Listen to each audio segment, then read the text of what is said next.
오늘 23장의 말씀에는 정말 어려운 이야기가 있습니다.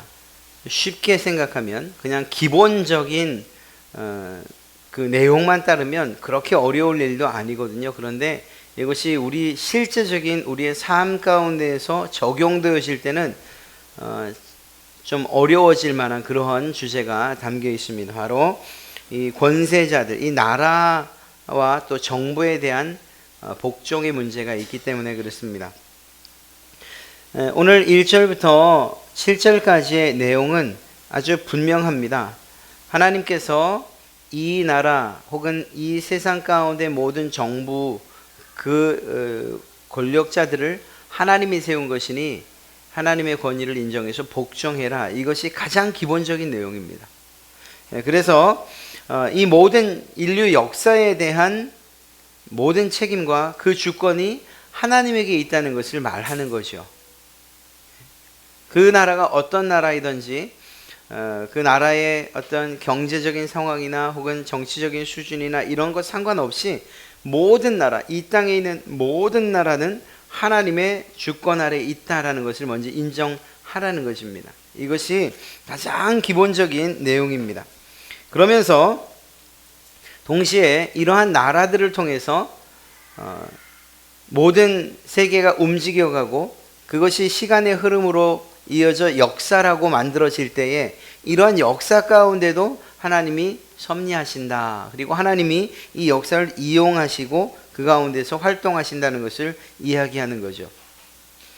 그런 면에서 볼 때 하나님께서 우리 사람들에게 주신 일반 계시, 일반 은총이라고 일컫는 것 가운데 이러한 역사도 포함되어 있고 또한 역시 정부, 즉 법도 포함되어 있는 것을 보게 됩니다. 하나님께서 하나님의 가장 기본적인 선함을 드러내고 그리고 자연 만물들과 또 이러한 법 혹은 역사를 통해서 하나님을 전체적으로 모두는 알 수 없지만 하나님이 계시하는 사실을 알게끔 두신 장치라는 거예요. 그래서 하나님의 말씀은 특별한 하나님의 계시, 특별한 하나님의 은혜라고 말하지만 그 외에 자연 만물들이나 혹은 역사나 혹은 법이나 이러한 모든 것들 혹은 양심까지도 이 모든 것들은 일반적인 믿건 믿지 않건 모든 사람에게 주신 일반적인 은혜요 은총이다 이렇게 말하죠. 이 말을 다 바꿔 얘기하면 그 자연 만물을 통해서 법과 또 그 법 적용 혹은 역사의 흐름, 양심 이런 것들을 통해서 이 신적 존재가 있구나라는 사실을 알아갈 수 있다는 거예요. 충분히. 그래서 나중에 하나님 앞에 갔을 때 나는 하나님이 계시다는 사실을 몰랐습니다 라고 핑계할 수 없다는 거예요. 이유는 뭔가 하면 지금 말씀드린 그런 일반적인 은총 안에 담겨있는 하나님의 존재를 하나님은 그 하나님 자신의 존재를 나타내 보이셨기 때문에 그래서 난 하나님이 계시다는 사실을 몰랐습니다 이렇게 핑계할 수 없게 해놓으신 바로 그 장치, 이것이 일반 계시죠. 이러한 국가라고 하는 그리고 정부, 정권이라는 이러한 이야기를 할 때에 오늘 이야기하고 있는 가장 중요한 핵심, 즉 하나님께서 그 권세를 주관하시고 그 권력자들을 세우셨으며 그들을 일꾼으로 사용하신다. 오늘 표현대로 사역자로 사용하신다 라고 하는 데에는 우리가 사실 이견이 없어요. 그래서 나라의 법에 우리는 복종해요. 그것을 의도적으로 막 대항하거나 혹은 잘못됐다고 막 이렇게 데모하진 않아요. 정상적인 경우에는 그렇지 않습니까? 그런데 이제 문제가 되는 경우가 이런 경우예요. 하나님께서 세우셨는데 하나님의 공의와 정의가 그 정부에 의해서 무너질 때 우리나라의 아픈 현실로 보면 뭐 독재 정권 시대라든가 아니면 지금 이렇게 민주화 시대가 됐다고 함에도 불구하고 권력자들이나 혹은 정부가 혹은 일하는 국회의원들 모든 사람들이 다 자기 배 불리려고 하는 일들이 우리 눈앞에 뻔히 보일 때, 혹은 요즘 동성애 문제로 한참 시끄럽습니다만 이런 인권이라는 문제를 가지고서 하나님께서 가증히 여기는, 그리고 옳지 않다고 하는 이러한 죄들을 허용하고자 하는 이런 법을 만들려고 할 이런 때는 과연 우리가 이럼에도 불구하고 복종을 해야 되는가 하는 이런 문제에 부딪힐 수밖에 없죠. 사실 안타깝게도 많은 교회들이 이러한 독재 정권 하에서 우리가 일컫는 대로 하면 그런 아래에서 많이 침묵했던 것들은 사실입니다. 그렇다고 모든 교회가 그런 건 아니고요. 오히려 조용히 있었을 뿐만 아니라 이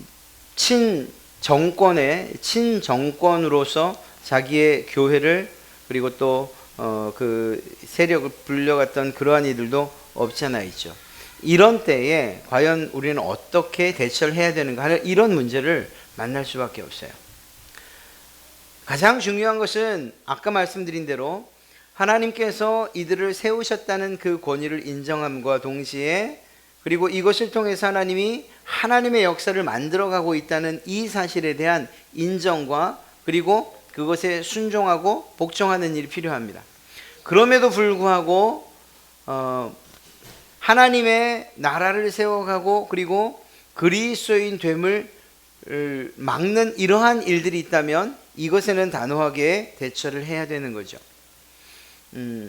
이 당시에 이 로마라고 하는 나라가 사도 바울이 이 글을 쓸 당시에만 해도 아직 그렇게 이 기독교인들에 대한 핍박이 아주 셀 때는 아니었어요. 강할 때는 아니었어요. 그러다 보니까 사도 바울은 어떤 면에서 이 이야기를 한 것인가? 하나님의 백성 되었다라고 하는 새롭게 자유함을 얻은 그리스도인들이 오히려 방종으로, 그러니까 자기에게 주어진 이 자유를 단지 자기만을 위해서, 그래서 로마라고 하는 나라 혹은 그 법에 대항하는 것으로서 그렇게 나타났기 때문이죠. 정상적인 법 체계가 운영되고 있는 상황에서. 그런데 이제 이 시기가 좀 지나서 로마의 박해를 받을 때가 있었어요. 그리고 그 박해와 동시에 어떤 명령들이 줬는가 하면 믿지 말라, 믿으면 안 돼, 믿는 자들은 죽일 거야, 뭐 아니면 옥에 갈둘 거야, 뭐 기타 등등 이러한 핍박이 이제 적극적인 핍박이 가해지기 시작했죠. 그때의 그 명령들을 한번 생각해 보시겠어요? 믿지 마, 예수 믿으면 죽을 거야, 이러한 법, 그리고 그러한 공포가 시작되었어요. 그럴 때에는 어떻게 해야 됩니까?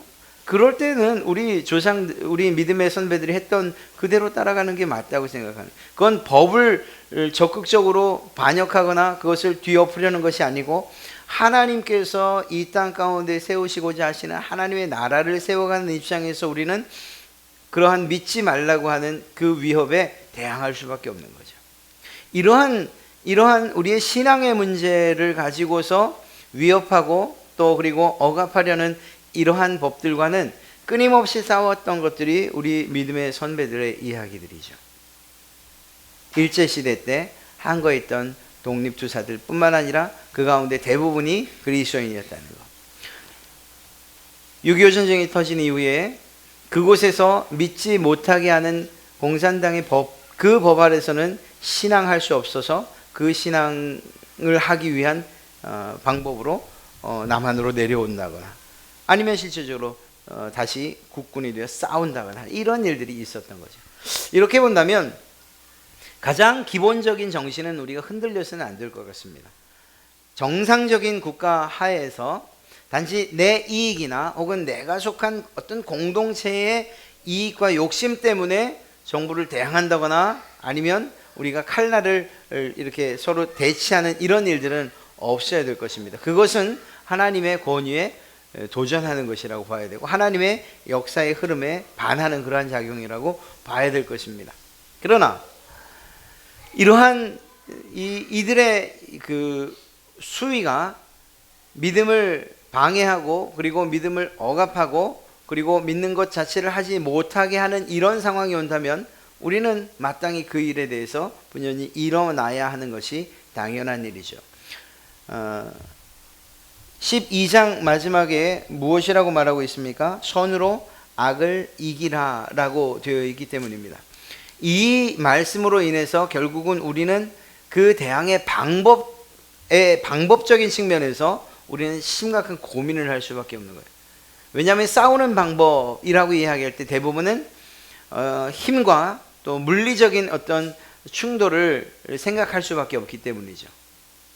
실제적으로 데모를 한다든가 아니면 이 칼과 총을 든다든가 아니면 우리의 힘을 가지고서 그 정부의 힘과 부딪힌다거나 이런 것들을 생각하기 때문입니다. 그러나 그 방법에 있어서도 선으로 악을 이기라라고 했던 이 부분에 있어서도 사실은 좀 마음에 새겨야 할 것입니다.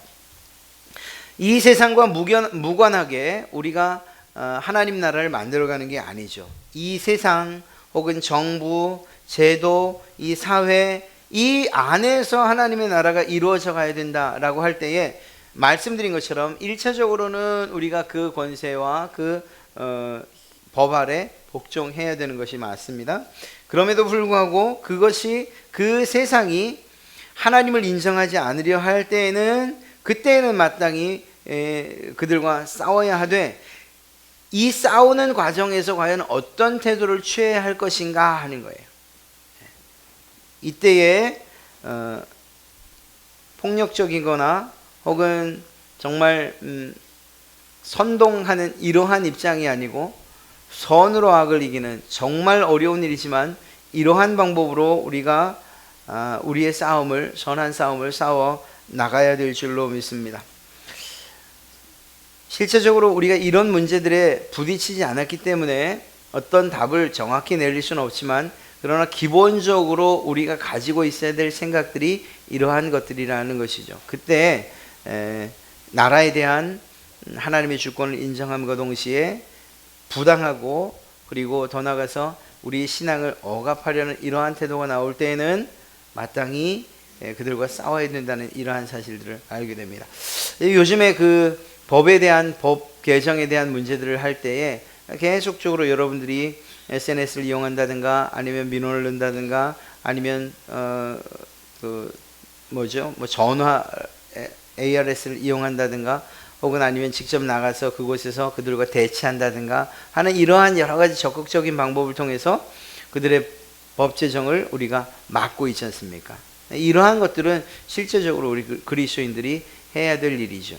그냥 무관하게 나와 아무 상관이 없는 것처럼 그렇게 취급해서는 안 될 것입니다. 왜냐하면 가장 중요한 것은 하나님의 나라가 온전히 세워지는 데에 목적이 있고 하나님께서 이 세상의 정부를 이용하실 때도 역시 이러한 목적, 즉 하나님 나라를 세우신다라는 그 목적이 있기 때문인 것이죠. 그 목적이 부합하는 그러한 삶을 사는 것 그리고 그렇게 우리가 선한 싸움을 싸우는 것 이것이 우리 그리스도인들에게 주어진 나라와 정부에 대한 일일 줄로 믿습니다.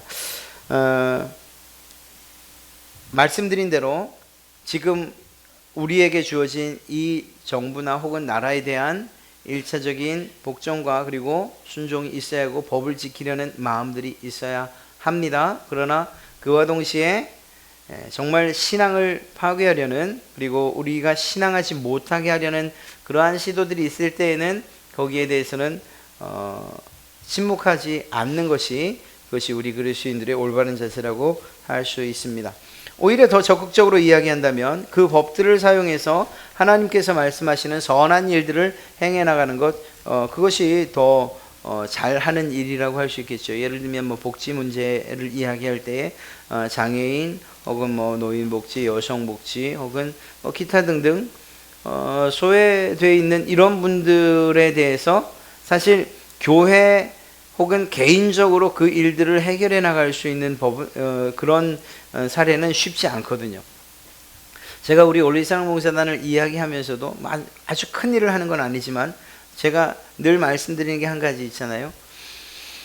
제가 이곳에 2004년에 왔고 그 무렵이었을 겁니다. 교회에서 이번 크리스마스 때 설이었나요? 크리스마스였나요? 하여튼 동네에 어려운 분들을 좀 도웁시다. 우리 쌀을 좀 나눠주면 좋지 않겠습니까? 해서 그런 결정을 했어요. 그리고 목사님이 그때 모금했던 100만 원을 가지고 동사무소를 찾아갔죠. 가서 이야기했어요. 우리에게 명단을 좀 주십시오. 우리가 쌀을 전달하고 싶은데 명단을 주시면 우리가 쌀을 구입해서 다 나눠드리겠습니다. 보기 좋게 거절당했잖아요. 개인정보를 나눠드릴 수 없습니다. 이렇게. 그래서 어떻게 하면 됩니까? 그냥 돈만 놓고 가십시오.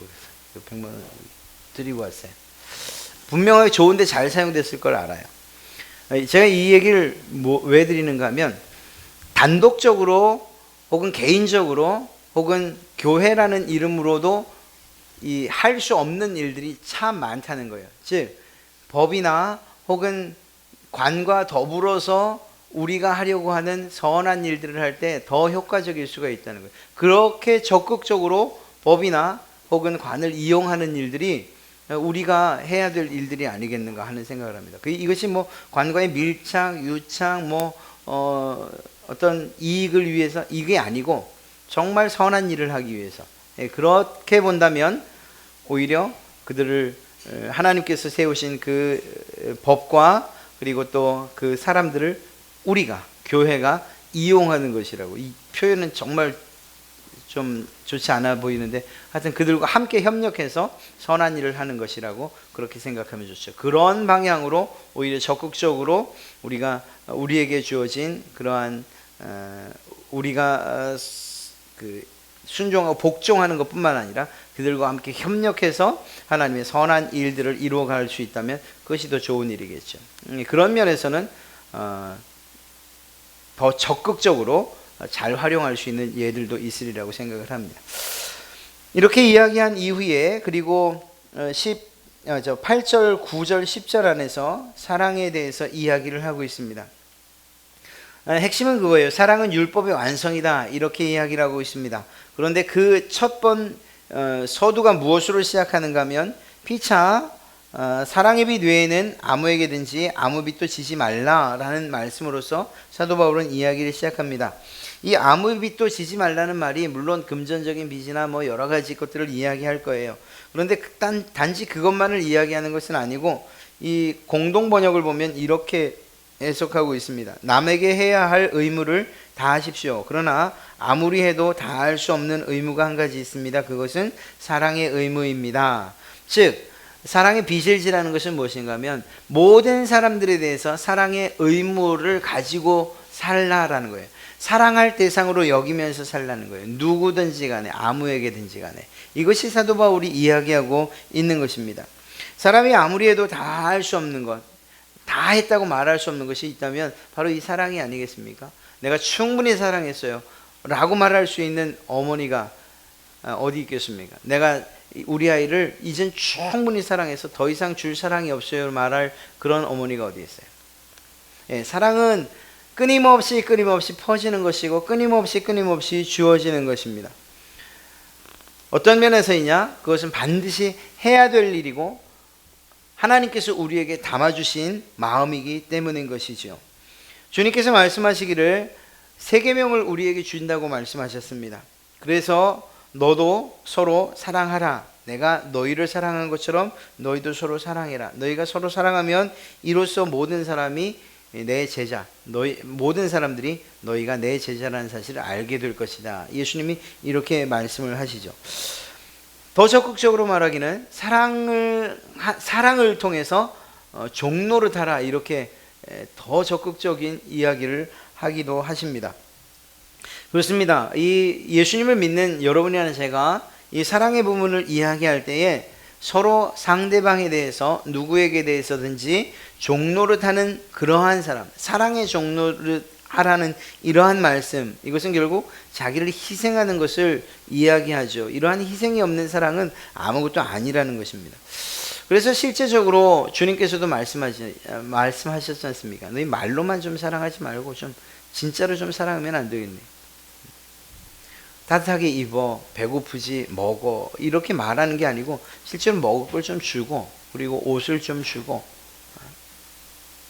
잠잘 곳을 마련해 주고 이러한 실제적인 사랑을 우리가 해야 되지 않겠느냐 하는 이러한 권면을 사도 바울이 이야기하고 있는 것입니다.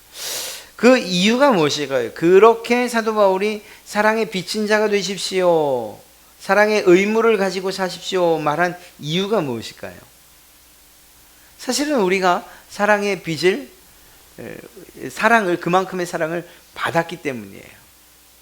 우리가 받은 사랑이 너무 커서 아무리 갚아도 다 갚을 수 없는 사랑이기 때문에 빚이 돼버리고 만 거죠. 의무가 돼버리고 만 거예요. 여러분이나 제가 받은 사랑은 얼만큼 큰 사랑일까요? 예수님께서 우리를 위해서 죽기까지 하셨던 바로 그 사랑이죠. 목숨을 내놓은 그런 사랑이라는 것입니다. 그래서 주님께서 말씀하시는 거예요. 너희가 하나님을 사랑한다고 말하냐? 그러면서 어떻게 형제를 미워할 수가 있지? 나를 사랑한다고 말하니? 그런데 어떻게 그 형제에 대해서 사랑하지 않으면서 나를 어떻게 사랑한다고 말해? 그건 거짓말이다. 이렇게 이야기하고 계신 것입니다. 주님께서 오늘 이 사도 바울의 입술을 통해서 사랑에 대한 명령을 하셨는데, 이 대상이 문제인 거예요. 대상이. 우리는 늘 이 대상에서 걸려요. 사실은 사랑해야 된다는 것 알고 사랑을 또 충분히 해요. 사랑하지 않는 사람이 없어요. 그런데 이 대상에서 걸려요. 오늘 말씀을 보면 8절 말씀을 보니, 피차 사랑에 비된 아무에게든지 아무 빚도 지지 말라. 그리고 남을 사랑하는 자는 율법을 다 이루었느니라. 아무에게든지 사랑하고 싶은 사람에 대해서 우리가 사랑하고 있습니다. 이건 뭐 누구나가 다 인정할 수밖에 없는 일이에요. 누굴 사랑하십니까? 마음이 가는, 내가 사랑할 만한 사람. 우리 아이들이나 혹은 우리 부모님이나 혹은 우리 교회 안에서 주어진 사람들, 우리가 만난 사람들, 나하고 긴밀한 관계를 맺고 있는 사람들, 때론 내게 유익이 되는 사람들, 내게 호감을 주는 사람들, 마음이 통하는 사람들, 생각이 비슷한 사람들, 뭐 같은 신앙을 가진 사람들, 이렇게 우리는 이야기해요. 그래서 우리가 사랑할 대상들에 대해서 명확한 기준을 우리가 가지고 있어요.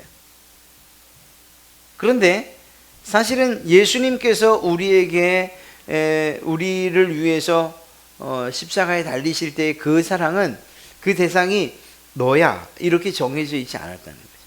모든 인류의 죄를 대신해서 십자가를 지셨다는 거예요. 모든 인류. 여기에는 아무나 다 포함되는 거죠. 우리가 그 사실을 믿어서 그 은혜가 우리의 것이 된 것이고, 우리의 믿음을 통해서 그 사랑을 우리가 느끼며 내 사랑으로 느끼고 사는 거죠. 주님께서 그 죽으실 당시에 모든 사랑, 물론 신학적으로 보면 하나님께서 택하신 자들을 위해서 죽으신 것이라고 볼 수 있어요. 그러나 그것은 하나님 편에서 볼 때 택한 사람들이 있는 것이고, 우리 사람 편에서 볼 때는 모든 인류, 오고 오는 모든 사람들을 위해서 주님이 죽으신 거지요. 그렇게 볼 때 그분의 사랑은 누구에게 한정되어 있지 않다는 거예요. 자기를 따르던 제자들에게만, 혹은 자기를 위해서 울어주는 여인들을 향해서만, 자기를 위해서 무덤을 마련해줬던 아리마대 요셉, 혹은 향품을 준비했던 그 일련의 사람들, 그리고 자기를 추억하는 사람들, 그 사람들을 위해서만 예수님이 십자가에서 죽으셨냐? 아니죠. 예수님을 때렸던 그 사람도 포함되어 있고, 예수님을 향해서 손가락질을 했던 사람, 예수님을 자기를 향해서 침 뱉었던 사람도, 그 사람도 예수님의 사랑의 대상에 포함이 되어 있었다는 거죠.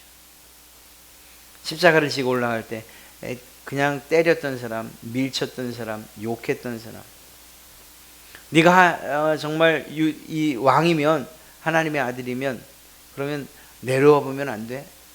그 정도는, 다른 사람은 구원하면서 너는 구원하지 못하냐? 이렇게 비아냥거렸던 사람들, 죽었는지 안 죽었는지 확인 위해서 창으로 옆구리를 찔렀던 그 사람들까지 다 포함해서, 자기에게 십자가에 못을 박았던 그 사람, 그 병정들의 얼굴들, 아마 주님이 다 기억하고 계실걸요. 예수님, 너는 딴 사람 몰라도 여기 못 봐, 너는 아니야, 이렇게 말씀하지는 않으셨을 거예요.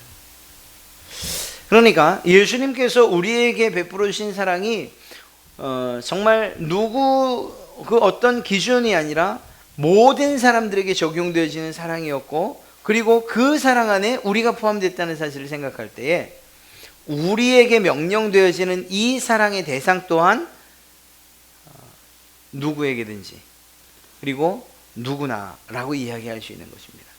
아까 말씀드린 것처럼 내가 사랑할 만한 사람만 사랑하는 것이 아니고, 오히려 그렇지 않은 사람들도 우리의 사랑의 대상에 포함된다는 거죠. 그냥 우리가 이렇게 추상적으로 성경이 이렇게 이야기하고 있구나, 이 정도로 그냥 이해하면 좋겠는데요. 주님께서는 하여튼 이것도 딱 꼬집어서 아주 그냥 정확하게 딱 꼬집어서 이야기를 하셔요. 원수를 사랑하라고. 정말 힘든 일임에도 불구하고 그것을 예수님께서 말씀을 하셔요. 예수님께서 원수까지 사랑하라고. 마태복음 5장 44절에 있잖아요. 그러니까 우리는 우리 마음에 네, 이제 제가 사랑하겠습니다. 준비됐습니다. 이제 제가 사랑의 대상, 사랑해야 될 사람들을 한번 꼽아볼까요? 적어볼까요? 아니, 그 사람도 포함시켜야 돼. 이 사람은 절대 안 돼요. 원수여서 안 돼요. 아니, 원수도 사랑하라고 주님이 그래 말씀하시는 것입니다. 우리가 지킬 수 없는 그러한 명령을 하시는 것입니까? 도저히 할 수 없는 명령을 하시는 것입니까? 아닙니다. 그게 아니고 주님께서 이미 그 일을 베푸셨어요. 원수들을 사랑하시는 마음으로 십자가를 지셨던 것이라고 볼 수 있는 거죠. 왜냐하면 주님께서 십자가 지시고 돌아가시면서 무엇이라고 하죠? 저들의 죄를 용서하십시오. 죄인이었거든요. 적극적으로 자기를 죽이려고 했고 실질적으로 못 박았던 사람들이잖아요. 그들을 향해서 저들을 용서하십시오. 그리고 그것을 똑같이 스데반이, 그리고 그 이후에 오고 오는 믿음의 선배들이 다 그렇게 원수에 대한 사랑을 적극적으로 표현하고 그런 삶을 살았던 것을 보게 됩니다. 그러니 우리가 난 못합니다라고 이야기할 수 있는 어떤 근거가 없어요. 우리가 못한다면 한 가지 이유가 있을 거예요.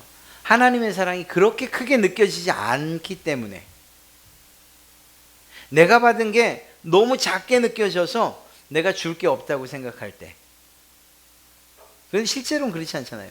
예수님께서 우리에게 주신 사랑은 우리가 가늠할 수 없는 정도잖아요. 그 높이, 그 깊이, 너비. 우리가 찬송을 불렀던 것처럼 그 크신 하나님의 사랑, 알 수 없잖아요. 높이도 알 수 없고 깊이도 알 수 없고, 얼만큼 큰지 알 수 없는 그 사랑이잖아요. 그것을 우리 마음 가운데 우리를 위해서 주님께서 나타내 보이셨지 않습니까? 이 사랑이 우리 안에서 축소돼서 별 가치 없는 사랑으로 느껴진다면 내가 하는 사랑들이 좀 아쉬울 거예요. 안타깝고, 이거 정말 내가 꼭 해야 되나? 이 사람까지도 정말 사랑해야 되나? 용서해야 되나? 이런. 그러나 우리가 받은 것이 너무 크면 마땅히 그 일들에 대해서 감사함으로 사랑해야 되겠죠. 1만 달란트 빚진 자가 100데나리온 빚진 그 사람을 만났을 때 상감받은 그 사실에 대해서 기억하지 못한 채 오직 자기의 욕심을 챙기다 보니 결국은 감사할 수도 없고 자기가 받은 그 은혜가 얼마나 큰지 그것들을 생각하지도 못했지 않습니까? 만약 그가 자기가 받았던 그 상감받은 1만 달란트가 얼마나 큰 그러한 돈인지 알았더라면, 마음속에 조금이라도 새겼더라면 정말 기분 좋게 용서해 줬을 거예요. 마찬가지죠. 우리가 사랑의 빚을 졌다라고 할 때 우리가 빚진 사랑은 정말 상상할 수 없을 만큼 큰 사랑이에요. 그리고 그 사랑에서 아주 조금 떼어서 다른 사람한테 주는 거예요. 조금. 태도 안 나요. 이렇게 주님께서 우리에게 말씀하시는 것입니다. 그리고 이러한 사랑에 대해서는 매우 구체적이라는 사실을 이야기하고 있어요. 오늘 이 9절 말씀을 보면 간음하지 말라, 살인하지 말라, 도둑질하지 말라, 탐내지 말라, 이것은 10계명을 이야기하고 있죠. 그 10계명 가운데 사람들에 대한, 이웃에 대한 그러한 계명들이에요. 이 계명들의 중심에 무엇이 있느냐? 바로 사랑이 있다는 거예요. 이러한 사랑을 가지고서 이 일을 하라는 것이었습니다. 그리고 예수님께서 말씀하셨던 것처럼 모든 율법의 가장 중요한 그것들을 압축하고 압축해서 할 수 있는 말이 무엇이냐? 그게 바로 하나님 사랑과 이웃 사랑이다. 이렇게 말씀하셨죠. 선지자의 강령이라는 그러한 표현을 사용하시면서 말입니다. 다른 어떤 계명이 있다 할지라도, 많은 계명이 주어졌다 할지라도 그 가운데에 내 이웃을 내 자신과 같이 사랑하라 하신 이 말에 포함되지 않는 계명이 없다는 거예요. 10계명뿐만 아니라 이스라엘 백성들이 가지고 있는 대인 관계와 사람과 사람 사이에서 지켜야 될 모든 율법들, 그리고 그 계명들은 모두 이 이웃 사랑 안에 다 포함되어 있다고 이야기하는 거예요. 그것이 오늘 이 구절이 이야기하고 있는 바입니다. 그러니 내가 이웃을 사랑합니다. 그리고 또 여기에서 탐내지 않습니다. 도둑질하지 않습니다. 라고 말한다 할지라도 그 안에 사랑이 없다면, 그렇다면 아무것도 아니라는 거죠. 고린도전서 13장에서는 이 사실에 대해서 너무 분명하게 이야기하고 있습니다. 신앙적인 어떤 특별한 체험까지도 이 사랑을 이기지 못한다고 이야기하고 있어요. 천사의 말 들어보지도 않았는데 얼마나 아름다운지 나중에 한번 들어보죠. 그런데 그것보다 더 중요한 것이 사랑인 거예요. 1만 마디의 방언보다, 믿음, 소망, 그 모든 것들보다 사랑이 가장 중요한 것이라고 이야기를 하고 있죠. 사랑하는 성도 여러분, 우리의 신앙생활 가운데에서, 혹은 우리가 하나님의 말씀을 듣고 세상에 나가서 생활하는 이 생활 가운데에서 가장 중요한 것, 정말 없어서는 안 되는 게 이 바로 사랑이라는 것입니다. 아무리 좋은 말을 해도, 그리고 그들을 위로한다고 해도, 또 앞서 말씀드린 것처럼 우리의 온통 모든 것을 다 내어준다고 해도, 목숨까지 내어준다고 해도 그 안에 사랑이 없다면 그것은 아무것도 아니라고 이야기하고 있죠. 예수님께서 그렇게 하셨다는 거예요. 예수님께서 정말 신적인 능력을 사용하셨다면 죽는 게 뭐 어려우셨겠어요? 고통도 아마 느끼지 않고 돌아가실 수 있었을 거예요. 그러나 주님은 온전한 인간으로서 모든 고통을 다 당하시고, 그리고 그렇게 십자가에서 온통 피를 흘리신 다음에 돌아가셨죠. 모든 피를 흘리시고. 그 안에 만약 사랑이 없었다면, 단지 의무로만 예수님께서 돌아가셨다면 주님께서 원수를 사랑해야지 이 말씀 못 하셨을 거예요. 여러분, 우리가 의무로 사랑할 수 있을까요? 있어요. 충분히 있어요. 방어적인 개념에서 최소한의 사랑을 할 수 있어요. 교회 안에서 마찬가지고 직장 안에서도 마찬가지예요. 직장 안에서 관계를 깨뜨리기 쉽지 않으니까, 그래서는 안 되니까 그냥 최소한의 관심과 최소한의 사랑만 하는 거예요.